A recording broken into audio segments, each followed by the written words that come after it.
తెలుగు రాష్ట్రాల్లో వరలక్ష్మి వ్రతం సందర్భంగా అమ్మవారి ఆలయాలకు భక్తులు పోటెత్తారు.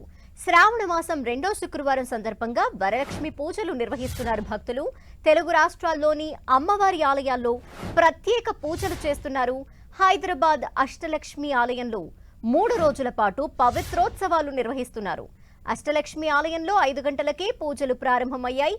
జూబ్లీహిల్స్ పెద్దమ్మ గుడిలో భక్తులు బారులు తీరారు. అటు ఇంద్రకీలాద్రిపై వరలక్ష్మి అలంకారంలో భక్తులకు దర్శనమిస్తున్నారు అమ్మవారు.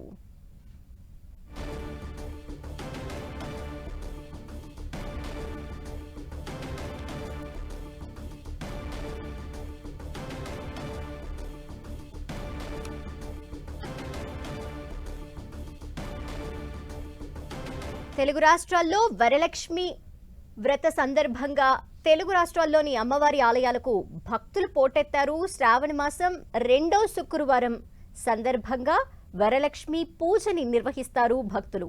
తెలుగు రాష్ట్రాల్లోని అమ్మవారి ఆలయాల్లో ప్రత్యేక పూజలు చేస్తున్నారు. హైదరాబాద్ అష్టలక్ష్మి ఆలయంలో 3 రోజుల పాటు పవిత్రోత్సవాలు నిర్వహిస్తున్నారు. ఇక అష్టలక్ష్మి ఆలయంలో 5 గంటలకే ఈ పూజలు ప్రారంభమయ్యాయి.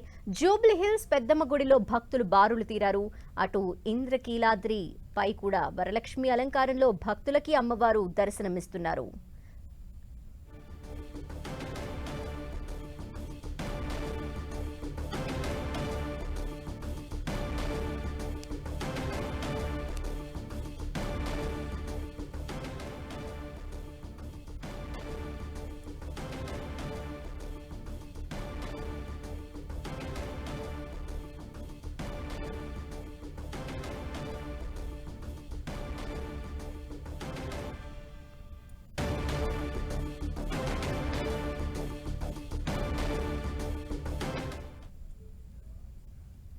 తెలుగు రాష్ట్రాల్లో వరలక్ష్మి వ్రతం పర్వదినం సందర్భంగా ఆలయాలకు భక్తులు పోటెత్తారు.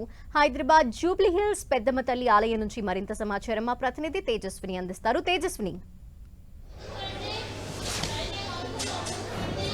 ధనలక్ష్మి ఉదయం నుంచే పెద్దమ్మ టెంపుల్లో శ్రావణ శుక్రవారం వరలక్ష్మి వ్రతం సందర్భంగా సందడైతే నెలకొంది. మనం చూసుకోవచ్చు, అధిక సంఖ్యలో భక్తులైతే వస్తున్నారు.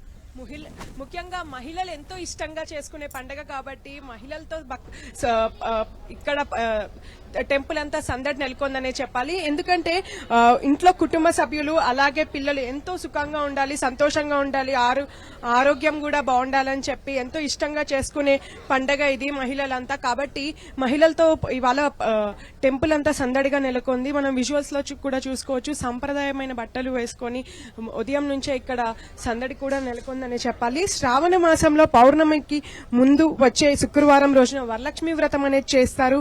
ఈ వ్రతాన్ని నియమ నిష్టలు, భక్తి, ఏకాగ్రతతో జరుపుకోవాలని మనకి చరిత్ర కూడా చెప్తూ ఉంటుంది. అలాగే స్త్రీలు దీర్ఘకాలం సుమంగలిగా ఉండేందుకు ఈ వ్రతం ఆచరిస్తారు.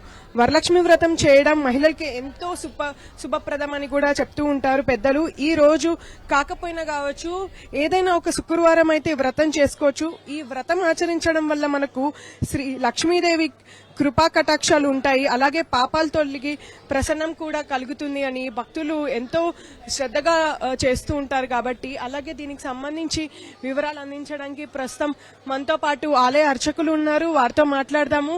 అలాగే మనం విజువల్స్ లో కూడా చూసుకోవచ్చు, ఎంతో మంది కుటుంబ సభ్యులు వచ్చి ఉదయాన్నే అమ్మవారిని దర్శించుకుంటున్నారు. సో అసలు పూజా విధానం ఏంటి, ఎలా చేసుకోవాలి, దీనికి సంబంధించి మాట్లాడడానికి ప్రస్తుతం మనతో పాటు ఆలయ అర్చకులు ఉన్నారు. అంటే ఉదయాన్నే వ్రతం అనేది చేస్తూ ఉంటారు. ఉదయం వీళ్ళు కాకపోతే ఎప్పుడు చేసుకోవాలి, అసలు పూజా విధానం ఏంటి, ప్రస్తుతం మనతో మాట్లాడడానికి ఆలయ అర్చకులు ఉన్నారు. నమస్తే స్వామి. ఇవాళ వరలక్ష్మి వ్రతం సందర్భంగా ఇక్కడ ఏర్పాట్లు ఎలా చేశారు పెద్దమ్మ టెంపుల్లో? ప్రతి శ్రావణ మాసంలో పౌర్ణమికి ముందు వచ్చేటువంటి శుక్రవారాన్ని వరలక్ష్మి వ్రతంగా చేసుకోవడం ఆనవాయితీగా వచ్చినటువంటి సాంప్రదాయము. ఈ వరలక్ష్మి దినం రోజున శ్రీ పెద్దమ్మ వారికి తెల్లవారుజామున 3 గంటలకి అమ్మవారికి అభిషేకము, తదుపరి అమ్మవారికి అలంకరణ సేవ కార్యక్రమం జరుగుతుంది. 6 గంటలకు దర్శనము, హారతి, మంత్రపుష్పము, తీర్థప్రసాద వినియోగ కార్యక్రమం ఉంటాయి. అలాగే దేవాలయంలో అన్నదాన కార్యక్రమం నిర్వహించబడుతుంది. అలాగే కుంకుమార్చన కూడా ప్రతిరోజు కూడా అష్టోత్తర కుంకుమార్చన చేస్తారు.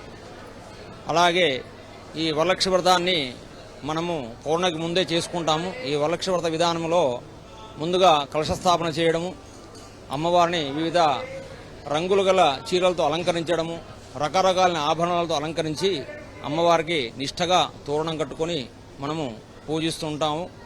ఆ అమ్మవారిని పూజించడం వల్ల మనకు అష్టైశ్వర్యాలు కలిగి సుఖ సంతోషాలతో సంతానం వృద్ధిలోకి రావాలని అమ్మవారిని పూర్వకాలం నుంచి అనాదిగా వస్తున్నటువంటి ఈ సాంప్రదాయము. ఆ సాంప్రదాయాన్ని భక్తులందరూ కూడా ఈ విధంగా కొనసాగిస్తున్నారు. అందరికీ కూడా అమ్మవారి ఆశీస్సులు ఉండాలని, సుఖ సౌభాగ్యాలతో వర్ధిల్లాలని అమ్మవారిని ప్రార్థిస్తూ స్వస్తి. ఇంట్లో వ్రతం చేసుకునే వాళ్ళు ఏ టైంకి చేసుకోవాలి? ఒకవేళ ఉదయం ఓకే, ముఖ్యంగా ఇవాళ విశిష్టతను మరికొద్దిగా చెప్పండి. ఈ రోజున ప్రాతకాలం ఉదయమే లేచి కాలకృత్యములు నెరవేర్చుకొని సంధ్యానుష్ఠానం నిర్వర్తించుకొని మూలమంత్ర అనుష్ఠానాలు ఉన్నవారు మూలమంత్ర అనుష్ఠానాలు చేసుకొని అమ్మవారికి ఆ యొక్క పీఠను సిద్ధం చేసుకోవాలి. ఆ సిద్ధిలో భాగంగా అమ్మవారి కలశ స్థాపనకు ముందు అష్టరంగ చూర్ణములతో అమ్మవారికి పద్మాసనం వేసి అమ్మవారిని దానిలో ప్రతిష్ఠించాలి. అదేవిధంగా రూపును తయారు చేసుకొని రూపుకు వివిధ రకములైనటువంటి ఆభరణాలతో అమ్మవారి రూపును తీసుకొని వచ్చి అమ్మవారిని అష్టోత్తరంతో అర్చించి అమ్మవారి కృపకు పాత్రలు కాగలరు. సో ఇది వరలక్ష్మి వ్రతంకి సంబంధించిన విశిష్టత. అంటే మహాశివుడు కూడా పార్వతికి ఎలా చేసుకోవాలి అని కూడా సూచించినట్లు. సో పార్వతీదేవి మహిళలందరూ బాగుండాలి అని చెప్పి లైక్ అలా అక్కడి నుంచి వచ్చిన సంప్రదాయం కాబట్టి ఎంతో విశిష్టతగా చూస్తూ ఉంటారు. Okay. పార్వతీదేవికి శివుడు సూచించిన వ్రతం కాబట్టి, అలాగే ఉదయం నుంచి ఎంతో మంది ఇష్టంగా చేసుకునే పండగల్లో ఇది ఒకటి. ఇది వరలక్ష్మి వ్రతంకి సంబంధించిన తాజా అప్డేట్ పెద్దమ్మ టెంపుల్ నుంచి. Camera person okay, thank you Tejaswini.